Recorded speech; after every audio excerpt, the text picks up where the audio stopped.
Hi, hello, welcome back to my channel and welcome if you're new here. My name is Cody, I am a writer, and today we are doing a recap of the November Writing Challenge.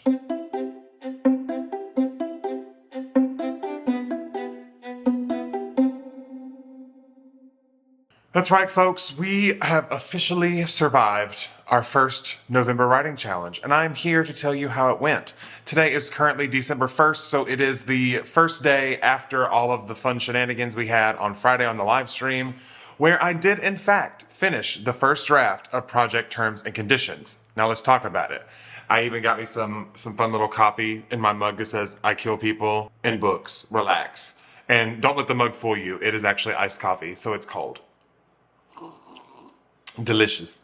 I have, for the first time in my life, successfully completed a November writing challenge. Now, let's get into the stats. I know that's why you're here, so that's what we're going to talk about. Now, the final word count for Project Terms and Conditions, the first draft, is 50,014 words. So we just barely made it over that 50,000 mark, but it still counts. We did it. You know what I'm saying? Okay, so here we are. We are on my laptop, and what you're currently looking at is the rough draft challenge that Heart Breathing's had. They made like their own website for the month of November, and that is what I use to track all of my writing. I was trying to open up my Scrivener, but for whatever reason, it was not having it. Probably because I have been using it nonstop for the past 30 days. So it's like, give me a break, girl. We're just going to look at this chart, and I'm just going to kind of talk you through kind of like how things went. So, here we are at the beginning of the month. Started off strong. I think we got a little over 4,000 words. That was the day we did our 12-hour write-a-thon, and I streamed 3 times during that day and made a lot of progress. It was a great little like jump start to start off the November.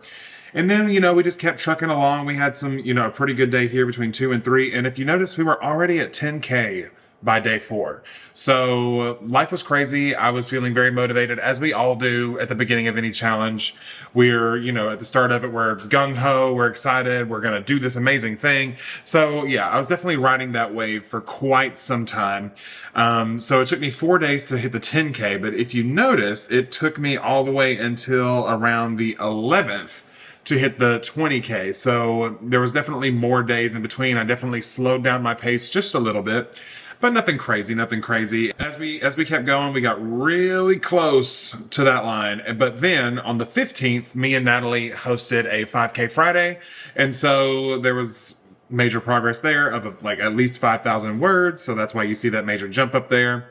And then the very next day, it looks like I did not write at all, but I actually ended up writing like 200 words the next day, just because obviously, after a 5K day, my brain was very tired, and that was one of those situations where I just didn't want to write, so I just forced myself to do like 20 minutes, like one 20-minute sprint, just so I wouldn't lose the streak, and I got like 200 words. So it doesn't look like it moved, but we still actually wrote on that day. And then, as we went into the next week after the 5K weekend, as you can see, we were pretty consistent. It was this week that I was doing the little mini challenge where I wanted to write around 2,000 words a day, because I wanted to get from 30K to 40K within those 5 days, which we did, which is amazing. But the very next day after that, was my first day where I finally was like, I can't write today. And so, we made it, how many days is it? We made it, 22 days. And so it was that 23rd day where finally I had been writing so much that I finally just listened to my body and was like, we're going to take a day off. It's going to be fine. We're ahead on schedule. It's fine. And then we picked back up with our regular progress, and then we inched really, really close to that line. And then actually we dropped under that line because that was Thanksgiving Day right there. And on actual Thanksgiving, I did not do any writing. I just hung out with people all day, ate a lot of food, as we all do, on that day. Yeah, 0 writing there. And so I needed to have, we only had 2 days left. I needed to catch up. I ended up having a little fun writing sesh, the 29th with Natalie and Taylor, where I actually ended up getting to write about 3,000 words, a little over 3,000 words. So that was a slay, got us a little bit back over our goal. And then we finished strong on the 30th on the stream with all of you at 50,014 words. Now, through this process of writing a book so quickly in a month, I just wanted to kind of talk about my experience, some things that I learned about myself through this process, and just to kind of share a little bit of, in typical Cody fashion, some words of encouragement for you all. Whether you won the challenge that you set for yourself, or if things didn't go quite as you expected and you didn't quite hit that goal that you set for yourself, no matter what boat you're in, if you made progress, then that's all that matters, okay? But now that I've done this, I have some thoughts and I'm going to share them with you now. So the first thing that I want to talk about is habit versus routine. So for me, I am not a person who can write at the exact same time for the same amount of time every single day.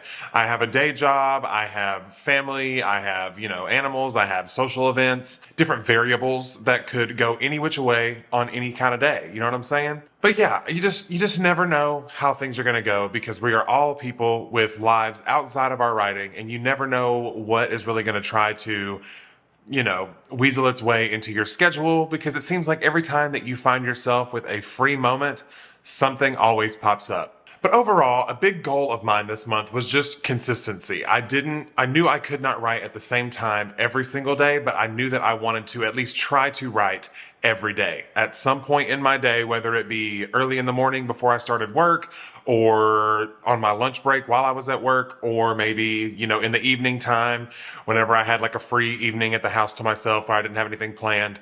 It moved around every single day. And what I wish I would have done is I wish I would have tracked my writing in a way that showed all the different times of the day that I actually got writing done. And I'll probably be implementing that next year for the next November writing challenge. But, it's fine. I still got to see how many words I wrote every day. Something that I noticed probably about halfway through the November writing challenge is that once I kind of started that habit, because I don't know, it takes what? How many days does it take to form a habit? I don't know. Ask a scientist. By the time I got about halfway through the challenge, I found myself in a constant state of thinking about the story, and I could have had the most productive day at work. I could have done so many things. I could have cleaned my whole house in that same day, but I did not feel like my day was complete until I sat with my laptop and spent some time in my story. I will say that once I kind of started that habit, any day that it was getting close to the end of the day where I had not written, that was the motivator that got me up off the couch or out of the bed to open my laptop and just spend some time with it, because that was the only goal. Even on the days where I did not feel like writing at all, I would quite literally open my laptop, set a timer for 30 minutes. I would do whatever I could in that 30 minutes. And then once that was over, if I was still feeling motivated to write, I would keep going. After that 30 minutes, I was still not having it, I would close my laptop, call it a day. We tried, we worked on it. That's all that matters, And as you already saw in my little, rough draft relay chart that I showed you, there were only 2 days out of the 30 in November that I did not write because I just was allowing myself to rest. I already knew that if I tried to start writing, that it would kind of push me a little bit over into the beginning of a burnout kind of phase. And I did not want that to happen because your mental health is the most important thing. So I made sure that if my body was telling me it's not happening today, that I listened to it. And I think I found that was the most beneficial mindset for me, because I knew it's great to have all these hefty goals for the month of November, but if you burn yourself out in November to the point where you don't even want to look at the story again for 4 months, then that's kind of an issue. And you need to kind of reevaluate your goals and align them a little better with what you know that you are capable of achieving in that amount of time. And just because your goal is larger or smaller than someone else's, it doesn't make it any less valid. It's still a goal that you have set for yourself. And if you are working to achieve that, then that's great. And you should be proud of that. Even if that goal was 5,000 words in the month of November, if you accomplished that, great. Even if you didn't, you tried, and that's all that matters. So you just try again, keep setting new goals. My final takeaway just from that point is that looking back now that it's December 1st, it felt so good to just spend a ton of time in the month of November, pouring that time and that effort and that energy into something that I enjoy doing, something that brings me joy, and something that is just, pouring into my own creativity. I'm investing that time in myself, in the things that make me happy. And I feel like that's really what it's all about. You're investing, you're setting aside time for your creativity, and you are making it a point to show up for yourself in a world where we are so constantly showing up for other people. It was really nice for me to just say, you know what? For the month of November, I'm going to show up for myself. And I did, and I accomplished so much more than I ever thought I was capable of. The next really big thing that I learned about myself through this process is that I learned what First Draft Cody's priorities are, okay? When I finished Project GWC, that was my first book to ever write to completion. And people were asking me, like, kind of like, what's your process? Like, what kind of things are you really nailing down in the first draft, blah, blah, blah. Well, because I had only written one book, I didn't have an established process or anything like that. And so now that I have gone through my second full book and I've kind of like compared my processes between this one that I just finished and Project GWC, I've learned now the things that I really want to nail down in that first draft. And I'm going to share those with you right now. The first thing that I want to nail down is I want to nail down the action that happens in each chapter. And then what little nugget can I kind of tease at the reader that makes them want to turn to the next page and read the next chapter, and then so on and so forth until the end of the book. So those are like the two big things. I need to know why this scene is even important. Does anything happen in this scene to move the story forward? And if it doesn't, then I don't feel like it has really any place in the book, at least in the first draft. Because, once you kind of nail down all of the big action moments, then you can kind of start to flesh out those moments when things kind of lull a little bit. The main characters are reflecting on the events that just happened. You can kind of start to really weave in those things. But in the first draft, for me, I'm just looking for what's happening to move the story forward, and how are my characters reacting, and what little nugget can I tease to the reader to make them want to keep reading. That's what First Draft Cody's priority is. My second priority in the first draft is to learn who my characters are, because whenever I first start a first draft, I have an idea of what the character is. I have an idea of what they're like, how they, react to people, how they conversate. Do they even like to conversate? Things like that. I know overarching personality traits, but I don't actually really get to know them until I am inside of their head and I am, living this story kind of through their eyes. And the way that I kind of described to it one time, I think I was talking to Alyssa maybe, is that whenever I'm doing my outline, that's kind of whenever you're meeting someone for the first time and you're texting back and forth. There's so many assumptions you can make through text because there's no actual inflection that you're hearing in their voice. Do they use emojis? Do they not use emojis? Are they really expressive? Are they not? Things all these assumptions that you can make through just texting back and forth. And then I feel like for me, whenever I am actually writing the first draft, it's kind of like I'm sitting on a Zoom with them and I'm actually getting to talk to them face to face. I can see their facial expressions. I can see how they react to the things that I say.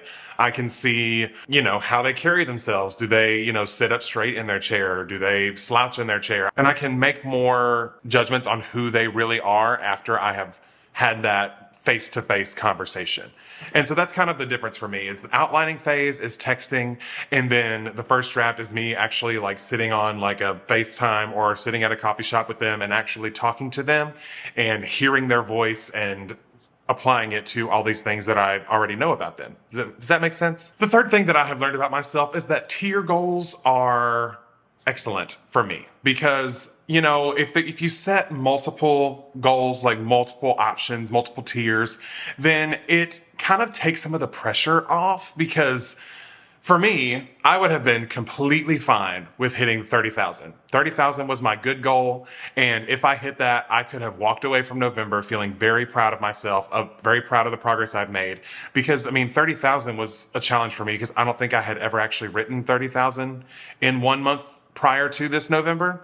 And so I was like, if I can hit that, then that's, new high score. We can pat ourselves on the back, move on, and then we'll see what happens next year, But because I did that, it almost acted as like a reward system and a motivation system within itself.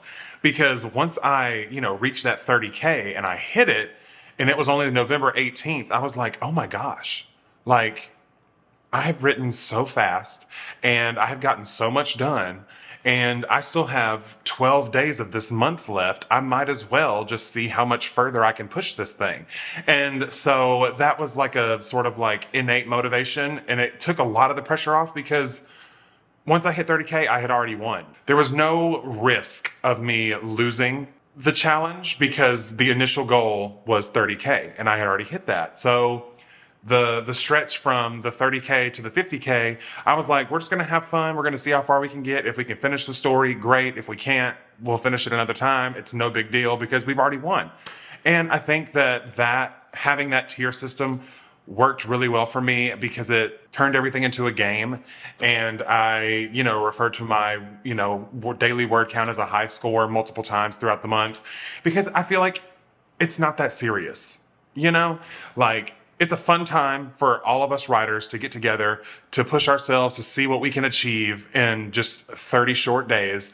And that's what it's all about. It's just a fun game where we are challenging basically ourselves to see what we're capable of in such a short amount of time. And I think that's amazing. And the last thing I have learned about myself is that my writing pace has changed drastically. When I first started Project GWC in October of 2022, my pace was around 300 to 500 words a day, and it usually took me about 2 hours to get that amount of words. And something that I noticed about myself is because this month marks basically 14 months since I sat and seriously decided to start writing novels.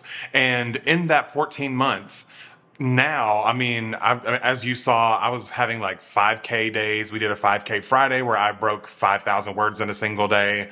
And there were all kinds of these challenges where I was just like so impressed with just how quickly I was able to get these words compared to where I was last year. And it was just very motivating for me to reflect and see the growth that I have made here on YouTube, like in real time, and to see that the quality of the sentences that I am writing have improved, the amount of words that I can get, the amount of progress I can make in a certain amount of time has increased. And it's just really cool to look back and see how far you have come in your craft and to see all of these like milestones add up to the writer that you are today. Like, it's just super cool. So if you were anything like I was a year and 2 months ago, then whenever I was getting the smaller word count and I was seeing all these author tubers, on the internet getting these crazy, amazing word counts, and I was comparing myself to them and it was discouraging myself. And once I was able to sort of let go of that and realize that this person that I watch on the internet literally writes every single day of their life, and they record it and they put it on the internet, and they've written like 6, 7, 8, 10 books. And I'm comparing what they're doing to myself as someone who was just starting his first book. There is no comparison in there. Writing is a skill. Writing is a craft that takes time to master and hone. And I still have many, many years of honing and mastering the craft of writing. And it's just fun to every now and again, when you're in the middle of it, it feels like it's never going to get better. But then whenever, like me, if you're 14 months down the line and you're seeing, how your writing stats and the quality of your sentences compares to where you were those 14 months ago, the change is like exponential, and it almost like reignites that fire because it's only up from here, from where you currently are. The more you spend time doing this thing, the better you're going to get at it, and the better your writing is going to be. And it's just so fun to see. And I always preach about it's not about the destination, it's about the journey. And that could not be more true during this time, because really it is while you're on that journey, while you're in what a lot of writers call the messy middle of this time in your life, where you have the most character growth. You're in the midst of that messy middle where it feels like everything is just not going how you want it to. And I'm here to tell you that it does get better. Every character arc has a resolution. Yours does too. And you're going to keep getting better every single day. The more you show up, the better you get. And at the end of the day, it's you versus you. The first draft of GWC took me 7 months to write. And the first draft of project terms and conditions, if you technically take away the 2 days that I didn't write, took me 28 days to write. And that's on what? Personal growth. All right. And that's all I have for you guys today. If you liked the video, please make sure to give it a thumbs up and leave me a comment down below to let me know how your November writing challenge went. I'm so excited to hear from you guys. I'm so excited to just sort of spend December slowing down, spending time with family, and just enjoying all of the progress and all of the work that I've put in this year. As far as live streams go, I do plan to be on a couple of live streams in December, but it definitely will not be the crazy amount that I did in November. It was 18, by the way. Not only that, I will be using December to start on draft 4 of Project GWC, and I am kind of on a deadline. Go from one deadline to the next. This next draft of Project GWC is going to include me implementing the final developmental edits from my critique partners, as well as doing a light line edit, because on January 10th, I will be sending this document to my line editor on January 10th. So, I mean, technically I have like 40 days, 39, I don't know. I'm going to be doing this next phase of the process a little more off camera because I really want to take the time on my own to really dive into this and make it as good as it can be before it is in the hands of someone else. And so that is going to be the goal. There will still be videos every single week on Mondays, and there will be the occasional live stream here and there. So make sure you have those notifications turned on and you're subscribed to the channel so you'll be notified every single time I do anything on the YouTubes. But with all that out of the way, I will see you guys in the next video. Bye!